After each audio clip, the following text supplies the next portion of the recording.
Ladies and gentlemen, I'm gonna be real with you. This Saturday, football is back. You got Florida State versus New Mexico State. You got some other teams going on. That is probably going to be one of the games I watch. Actually, is Florida State versus New Mexico State. But there's a lot of other games going on, like Colorado versus Georgia Tech. How good is Colorado going to be compared to last season? The thing is that Colorado is just not big. They're not a big team like as weight.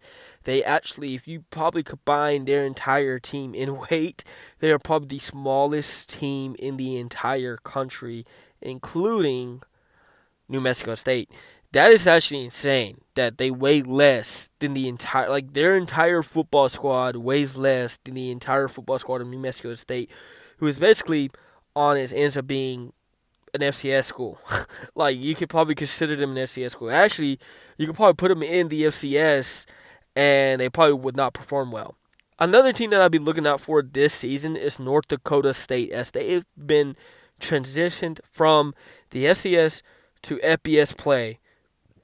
There's been a lot of talks about this team going 6-6 as their floor to going 12-0 as their ceiling. That is insane. As a team coming from the FCS and that being your ceiling, and a lot of reports coming in that might be a case. And the fact that they're going to be upgrading their stadium to be even bigger than it already is, or them upgrading their stadium again to fit the FBS need to update that. I think that's huge. I think North Dakota State's football program will grow like so much this season. I think it's going to get a lot of attention from a lot of recruits as well. I think if the right coach goes there, a lot of players are going to go there. So another team you would want to watch, well, is Indiana. Can Kurt Cinetti continue being that guy? Continue being that coach.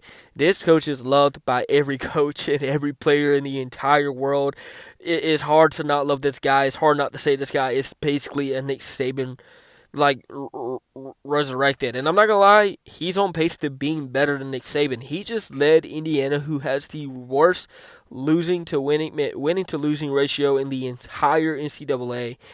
A team that hasn't didn't win a conference championship, and you couldn't even know how long. Didn't even attend a conference championship, and that you couldn't even know how long.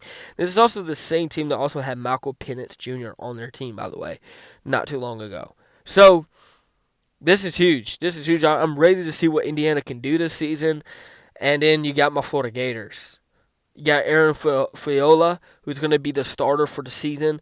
I'm going to be paying attention to that. And then Georgia as well. They have Gunnar Stockton coming back again. Not going to lie to you. I see Gunnar Stockton making MVP noise. I'm just saying that. I don't think their defense is going to be as strong this season, so he's going to have to put in a lot more work than usual quarterbacks for Georgia has been having to since Jake Fromm been in business.